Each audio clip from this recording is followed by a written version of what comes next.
नमस्कार विद्यार्थी मित्रांनो, आज आपण बघणार आहोत सिव्हिल इंजिनिअरिंग बाय निलेश या यूट्यूब चॅनलवर वर्णमाला।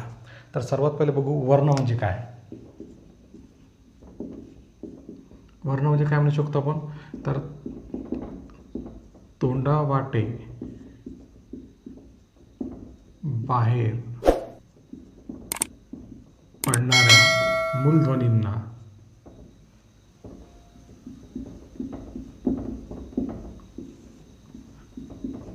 वर्ण असे म्हणतात। ठीक आहे, तर आपण वर्ण म्हणजे काय म्हणू शकतो, तोंडावाटे बाहेर पडणाऱ्या मूलध्वनींना वर्ण असे म्हणतात। किंवा जे काही मी बोलू राहिलो, माझ्या तोंडातून जे काही वर्ण बाहेर पडतात ते काय होते, बाहेर पडल्यानंतर हवे ते नष्ट होऊन जातात, त्यामुळे त्यांना आपण साठवून ठेवू शकत नाही। तर हेच वर्ण जर मी एखाद्या लिखित स्वरूपात जर लिहून ठेवले त्याला काय म्हणतो आपण, अक्षर। अक्षर म्हणजे काय, आपले नष्ट न होणारे। ठीक आहे, त्यानंतर बघा, जर म्हटलं मी शब्द, शब्द म्हणजे काय होणार, तर शब्द म्हणजे काय, अक्षराच्या समूहाला जर काही अर्थ प्राप्त होत असेल तर त्याला आपण शब्द असे म्हणतो। म्हणजे अक्षराचा काही समूह आहे, अक्षराच्या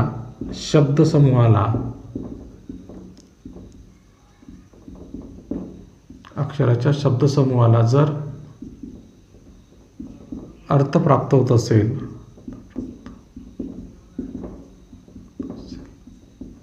तर त्याला शब्द असे म्हणतात। उदाहरणार्थ बघा, जर दोन अक्षर घेतले मी न आणि ळ, तर याच्यापासून कुठला शब्द बनला माझा, नळ। तर याला काही अर्थ आहे, नळ तुम्हाला माहिती, नळ म्हणजे काय, तर त्याला म्हणतो आपण नथिंग बट शब्द। त्यानंतर बघू वाक्य।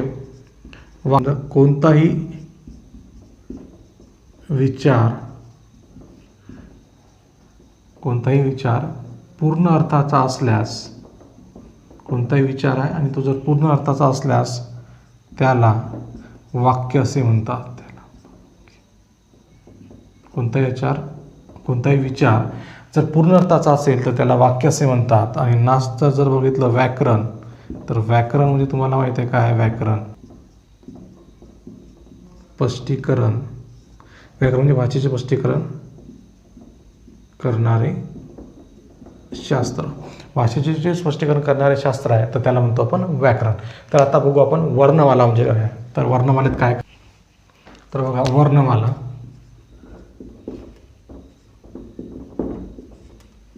तर वर्णमालेत तुमच्या पहिले स्वर,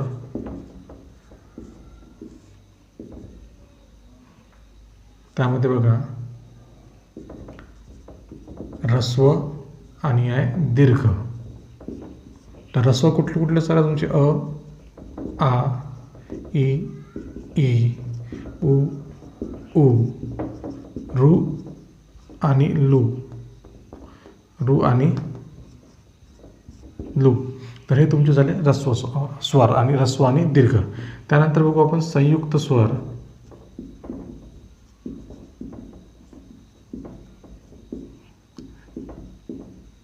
पहिले अ प्लस ई किंवा ई, आ प्लस ई किंवा ई, अ प्लस उ किंवा उ, आ प्लस उ किंवा उ। त्यानंतर बघू स्वरादी। स्वरादी दोन आहे, औ, आहा। त्यानंतर बघू अर्धस्वर, य, र, ल, व। त्यानंतर उष्मे, श, श, स। महाप्राण, ह आणि स्वतंत्र,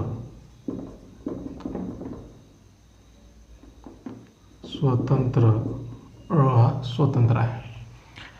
तर बघा, सर्वात पहिले जर आपण वर्णमाला, आता स्वर म्हणजे काय, तर बघा स्वर म्हणजे काय, तर स्वर म्हणजे आपल्या तोंडातून जे काही निघणारे उच्चार आहे किंवा ध्वनी आहे त्यांना स्वर असे म्हणतात। तर स्वरामध्ये हवेचा मार्ग हा अडवलेला नसतो आणि स्वराचा उच्चार करताना मुखातील कुठल्याही अवयवाचा एकमेकाला स्पर्श होत नाही। फक्त त्याची काय होते, हालचाल होते, तर त्याला आपण काय म्हणतो, स्वर. तर स्वर बघा, स्वरला आपण दोन्हीच्या तसं वर्गीकरण केलं जातं, ऱ्हस्व स्वर आणि दीर्घ स्वर. ऱ्हस्व स्वर म्हणजे काय, तर ज्या स्वराचा उच्चार करण्यास कमी कालावधी लागतो त्यांना म्हणतो आपण ऱ्हस्व स्वर, आणि ज्या स्वराचा उच्चार करण्यास जास्त कालावधी किंवा जास्त वेळ लागतो त्याला म्हणतो आपण दीर्घ स्वर. जसं बघा, मला कमी वेळ झाला, तर त्याला वेळ जास्त लागत आहे, ई लवकर झाला, आणि ई तर त्याला वेळ लागतो. हे झालं तुमचं ऱ्हस्व आणि दीर्घ. त्यानंतर जर बघितलं आपण संयुक्त स्वर म्हणजे काय, तर बघा संयुक्त स्वर ए आहे, संयुक्त स्वर आहे, तर ए या संयुक्त स्वरामध्ये काय आला आहे, किंवा ई म्हणजे ऱ्हस्व ई किंवा मग दीर्घ ई, म्हणजे नथिंग बट स्वर प्लस स्वर, म्हणजे स्वर प्लस स्वर मिळून काय बनलं तुमचं संयुक्त स्वर. तसंच खालचे पण त्याप्रमाणे बदलं आहे. त्यानंतर बघा स्वरादी. स्वरादी काय, तर स्वराच्या आधी जे येणारे आहेत त्यांना म्हणतो आपण स्वरादी. तर स्वरादी आपला औ किंवा आहा. तर बघा, औ म्हणजे उदाहरण जर दिलं आपण, उदाहरण तर मी म्हटलं अंगण. तर अंगणमध्ये उदाहरण काय, अंगण, तर हा स्वर पहिले आला आणि त्यानंतर त्याचा काय आला आहे, अनुस्वार आला आहे. म्हणजे आपण काय म्हणतो, स्वराच्या म्हणजे अनुस्वाराच्या पहिले काय आला आहे तुमचा स्वर आला, म्हणजे स्वर आधी आला आहे, म्हणून त्याला काय म्हणतो आपण स्वर आधी. तर दुसरं उदाहरण घेतलं आपण दुःख. तर दुःखामध्ये काय होणार बघा, दुःख. तर दुःखामध्ये काय होतं, तर हे विसर्गाचं उदाहरण आहे. तर दुःखामध्ये काय होणार तुमच्या बघा, ह या वर्णाला झटका दिल्याप्रमाणे सारखा आपण होतो आणि हवेचा काय होतो, विसर्ग होतो, हवा मुक्त होते, तर त्याला काय म्हणतो आपण विसर्ग. तर हे झालं तुमचं स्वरादी आणि त्यामधलं साठी असलेलं हे विसर्ग. त्यानंतर बघा अर्धस्वर. अर्धस्वर काय तुमचे यर लव हे तुमचे आहे अर्धस्वर. नंतर उष्मे, श श स. उष्मे म्हणजे काय, याचा उच्चार करताना उष्णता निर्माण होते किंवा घर्षण निर्माण होते, म्हणून त्याला म्हणतात उष्मे. महाप्राण हा स्वतंत्र वर्ण आहे आणि ळ हा इतर कुठल्याही भाषेतून घेतलेला नाही आहे. ळ हा स्वतंत्र वर्ण आहे तो मराठीतला. त्यानंतर बघा, तर त्यानंतर जर बघितलं आपण व्यंजने बघू, नंतर बघू आपण व्यंजने.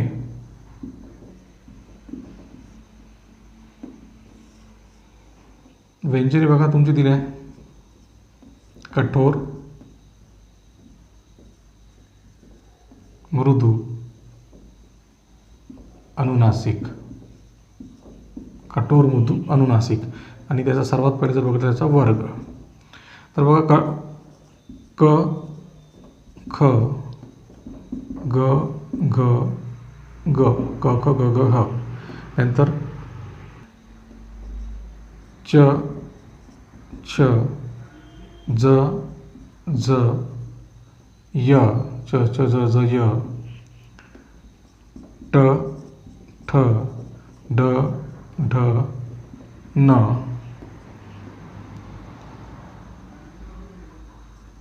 त थ द त थ द ध न, प फ ब भ म. तर हे झाले तुमचे व्यंजने. आता सर्वात पहिले बघू व्यंजन म्हणजे काय. तर व्यंजन करताना जिभेतील उच्चार करताना तोंडातील इतर अवयवांना त्याचा स्पर्श होतो आणि हवा ही अडविली जाते, म्हणजे हवा ही अडविली जाते बोलताना, तर त्याला म्हणतो आपण नथिंग बट व्यंजने. आणि व्यंजने लिहिताना कधीही स्वराचे आपल्याला काय घ्यावं लागते, साह्य घ्यावं लागते. जर उदाहरणार्थ बघितलं आपण, उदाहरणार्थ क हा व्यंजन आहे, तर याला मी लिहिलं तर क मध्ये काय आला तुमचा आला, म्हणजे आपण लिहितो कसा क प्लस म्हणजे क. तर अशा प्रकारे स्वराचे आपल्याला साह्य घ्यावं लागते, झाले तुमचे व्यंजन. त्यानंतर कठोर व्यंजन म्हणजे काय, तर जे कठोर आहे, म्हणजे ज्या वर्णाचा उच्चार करण्यास कठोर आहे त्याला म्हणतो आपण कठोर व्यंजन. ज्या स्वराचा उच्चार करण्यास ज्या वर्णाचा उच्चार करण्यास कठोर नाही त्याला म्हणतो आपण नथिंग बट मृदू. आणि अनुनासिक म्हणजे काय, तर ज्या वर्णाचा उच्चार तोंडातून येतो व तोंडाव्यतिरिक्त नाकातूनही होतो त्याला आपण म्हणतो अनुनासिक. ठीक आहे. तर अनुनासिक बघा, हा जो ग आहे हा कसा लिहू शकतो आपण, समजा गंगामध्ये याला कसं लिहू शकतो आपण, गंगा. तर अशा प्रकारे त्याला लिहू शकतो गंगा. हे झालं तुमचं अनुनासिक. त्यानंतर बघा, तर बघा पहिले आता अनुनासिक तुमचे असे किती, कठोर व्यंजने किती आहे, तर कठोर व्यंजने आहे तुमचे कठोर व्यंजन किती आहे तुमचे 13. कुठले 13 आहे, तर बघा क क ख हे जे पूर्ण दिसतं ना एवढे 13, म्हणजे 1 2 3 4 5 6 7 8 9 10 आणि उष्मेमधले 11 12 13. तर हे कठोर व्यंजने कुठले आहे तुमचे 13. मृदुव्यंजन किती आहे तर बघा, मृदुव्यंजन किती व्यंजन आहे बघा, 1 2 3 4 5 6 7 8 9 10 11 12 13 14 15 16 17 18 19 20 21. 21 हे आणि 14 काय तुमचे स्वर आहे, तर असे 35 तुमचे काय मृदुव्यंजन आहे. तर व्यंजन 35 तुमचे काय मृदुव्यंजन आहे. तर बघा, जसं सजातीय स्वर असे म्हणतात, म्हणजे एकाच उच्चास्थानातून निघणाऱ्या स्वरांना सजातीय स्वर म्हणतात. तर आपण म्हणतो उदाहरणार्थ समजा जर म्हटलं मी ई ई, याचं उच्चास्थान कसं आहे, सारखा एकच उच्चार निघतो ई ई, किंवा उ उ, तर हे झाले तुमचे सजातीय स्वर. हे कुठे झाले तुमचे सजातीय स्वर. विजातीय स्वर म्हणजे काय होणार,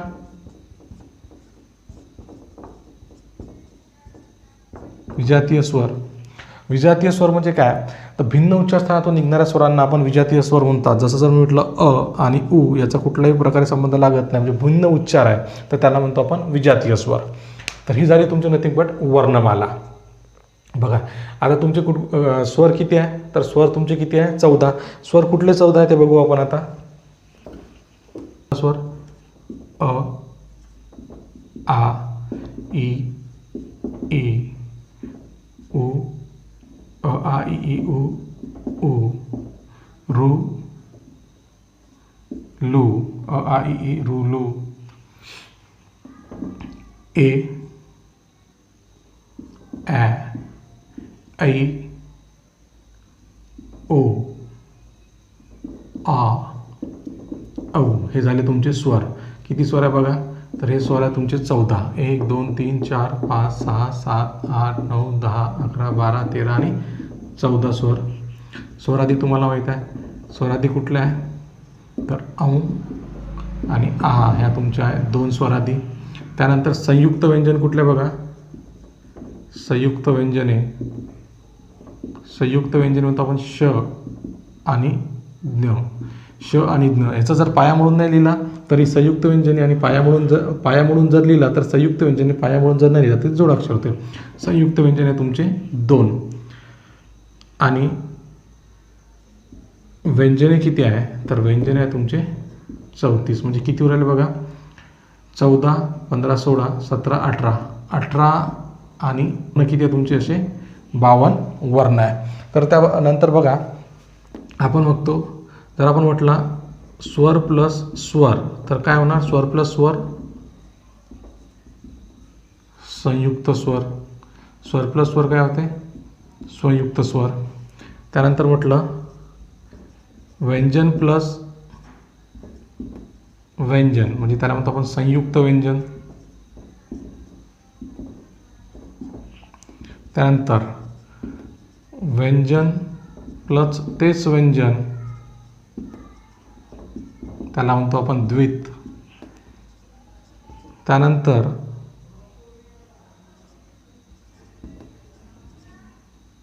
व्यंजन प्लस स्वर झालं, व्यंजन प्लस स्वर म्हणजे त्याला म्हणतो आपण अक्षर. आणि व्यंजन प्लस स्वर म्हणजे जोडाक्षर. उदाहरण जर बघितलं आपण स्वर प्लस स्वर संयुक्त स्वर, तर याचे उदाहरण काय होणार, स्वर प्लस स्वर संयुक्त स्वर म्हणजे ए, त्याला म्हटलं आपण अ प्लस ई, हे झाला तुमचा संयुक्त स्वर. व्यंजन प्लस व्यंजन संयुक्त व्यंजन, तर व्यंजन घेतलं च प्लस छ, तर म्हणून आहे च छ, तर हे झालं तुमचं संयुक्त व्यंजन.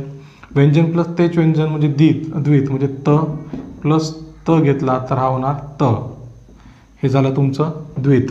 व्यंजन प्लस स्वर म्हणजे अक्षर, नथिंग बट काय बघा, क हा एक व्यंजन आहे, त्याच्यामध्ये मी हा स्वर टाकला तर हे काय झालं क, हा झाला तुमचा अक्षर.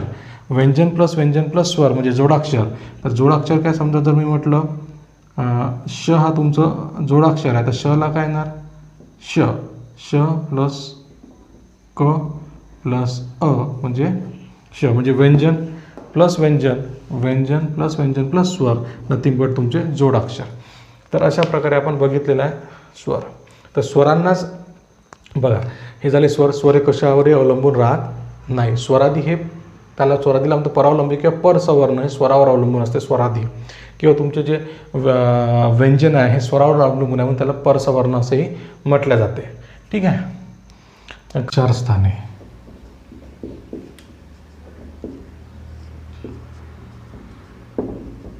उच्चार वर्णाची उच्चार स्थाने. सर्वात पहिले बघू यामध्ये बघा वर्णाची उच्चार स्थाने. यामध्ये आहे स्वर, त्यानंतर तुमचं काय येणार व्यंजने स्वर, त्यानंतर येणार व्यंजने,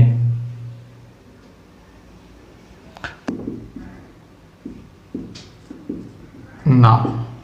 तर बघा सर्वात पहिले तुमचा एक स्वर कुठला आहे आ हे स्वर आहे. तर यामध्ये व्यंजने कुठले येणार क क ख ग घ ग ह. तर बघा क ख ग घ, हे क ख ग घ आहे हे कुठून निघते तुमचं क ख हे कंठामधून निघलं जाते. म्हणून मुखाचा भाग कुठला इथे कंठ, आणि वर्णाचे नाव सुद्धा तुमचे काय कंठ. त्यानंतर बघा ई ई च छ ज ज य श च ज ज य श. हे काय ना तुमचं ताल, मुखाचा भाग कुठला आहे ताल, आणि हे काय ना तालव्य. आता मुखाचा भाग म्हणजे नथिंग बट काय, तर समजा जर बघितलं आपण, समजा ही आपली मुखाच्या आतमध्ये आहे, तर इथे काय असतं मुखाच्या आतमध्ये, इथे असतं तुमचा कंठ, इथे असतं तुमचा तालव्य किंवा ताल, आणि याच्यामध्ये असते मूर्धन्य. बरोबर आहे. म्हणजे जिथं आपण म्हणू शकतो तालव्य म्हणजे काय, जिथं आपण चॉकलेटचा गळतो ती जागा म्हणजे ताल, आणि गळ्याचा जो भाग आहे तो आपला जिथे कंठ दाटून राहतो कंठ. ठीक आहे. तर बघा च छ ताल हे तालव्य आहे तुमचं. त्यानंतर बघा रू, तर ट ठ ड ढ न र श ळ. मुखाचा भाग कुठला आहे मृधा, आणि वर्णाचे नाव काय ते मूर्धन्य. मुखाचा भाग मृधा म्हणजे काय नथिंग बट कंठ आणि तालव्य याच्या मधला जो भाग आहे त्याला म्हणतो आपण मूर्धन्य. ठीक आहे. त्यानंतर बघा, तर त्यानंतर काय येणार तुमचा लू. तर याच्यामध्ये काय येणार तुमचं बघा, आता काय उरलं तुमचं नथिंग बट त थ, त्याला दंत. ठीक आहे. म्हणजे दंत दंत. त्यानंतर तुमचं उरलं कुठलं बघा, आता तर दुसरा कुठला स्वरला उ उ. तर आता उ मध्ये काय येणार प फ ब प फ ब भ प फ ब भ म. तर प फ ब भ म हे कसे ते बघा, तर प फ, तर प फ ब भ म म्हणताना माझं काय होणार, तर ओठाला ओठाचा स्पर्श होतो. प फ ब, तर ओठाला ओठाचा स्पर्श होतो म्हणून याला आपण म्हणू शकतो ओष्ठ. काय म्हणू शकतो ओष्ठ. त्यानंतर तुमचं आहे ए ए. तर बघा जसं ए ए तुम्ही हा स्वर घेता, तर ए ए तुमचं काय येणार, मुखाचा भाग कुठला येणार ए ए, कंठ प्लस ताल कुठले येणार कंठ प्लस ताल दोन येणार म्हणून आपण तो कंठ तालव्य कंठ. त्यानंतर बघा ओ औ. ओ औ हे कुठले ते, तर ओ औ मध्ये काय होईल तुमचं ओ औ. तर ओ मध्ये ओठ आणि काय येणार आहे कंठ, म्हणजे त्याला म्हणतो कंठ प्लस उष्ट, कंठ प्लस ओष्ट, कंठोष्ट कंठोष्ट. व, तर व मध्ये काय दंत प्लस ओठ, या दोन्ही गोष्टी लागतात त्याला दंतोष्ट. आणि जर लास्ट जर आपण बघितलं यामध्ये मला च छ ज च छ ज ज, याच्यामध्ये काय लागतं तुमचा, तर बघा च छ ज ज. तर च मध्ये म्हणताना आपला काय येते दंत येतो आपला, प्लस काय येतो ताल येतो म्हणून याला म्हणतो दंत तालव्य. म्हणजे नथिंग बट दंत तालव्य जावाई. तर याच्यामध्ये बघा कुठला तालव्य आहे आणि कुठला दंत तालव्य आहे. तर जात जर म्हटलं तर जात काय येणार आहे तुमचा, तर आपण जात म्हणतो का नाही म्हणत.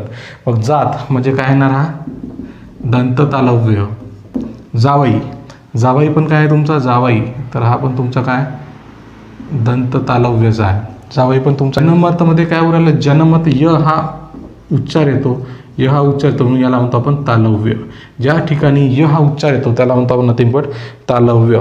जसं तर म्हटलं मी आणखी एक जर उदाहरण घेतलं आपण छत्री. तर छ मध्ये य येतो छत्री, तर य आला म्हणजे हा काय झाला तालव्य. ज्या ठिकाणी वर्णाचा उच्चार करताना य हा उच्चार त्याला जोडून येतो किंवा वर्ण उच्चार य हा वर्णाचा उच्चार येतो किंवा य या व्यंजनाचा उच्चार येतो त्याला म्हणू शकतो आपण मग तालव्य. म्हणजे बघा लक्षात ठेवा आता जर स्वर बघितले आपण क ख ग ग ड कंठ, कुठला भाग येतो तुमचा हा कंठाचा भाग येतो तर मग त्याला म्हणतो आपण कंठ. त्यानंतर च छ ज झ यश यामध्ये तालव्य म्हणजे जिथे आपण चिंचचं घडतो किंवा चॉकलेटचं घडतो ती जागा म्हणजे तालव्य. ट ठ ड ड न रशड म्हणजे नथिंग बट मृधा म्हणजे मूर्धन्य म्हणजे काय तर कंठ आणि ताल याच्यामधला जो भाग आहे तो झाला तुमचा मूर्धन्य.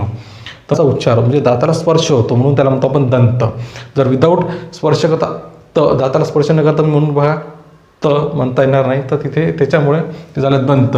आणि प फ ब भ म यामध्ये काय होते तर प फ ब भ ओठाला ओठाचा स्पर्श होतो म्हणून त्याला नथिंग बट ओष्ठ. ओठाला ओठाचा स्पर्श होणे म्हणजे नथिंग बाय ओष्ठ. ठीक आहे. त्यानंतर बघा ए तर यामध्ये कंठ प्लस तुमचा काय आला ताल आला तर तो झाला तुमचा कंठ तालव्य. ए तर ठीक आहे. ओ म्हणजे कंठ प्लस काय आलं ओष्ठ आला तर कंठोष्ठ. व म्हणजे दंत प्लस ओष्ठ दंतोष्ठ. आणि च छ ज झ म्हणजे जिथं दंत प्लस ताल येतो झाला तुमचा दंत तालव्य. ठीक आहे. आणि ज्यामध्ये फक्त य या उच्चार स्थान येत असेल तर तो फक्त असतो तालव्य.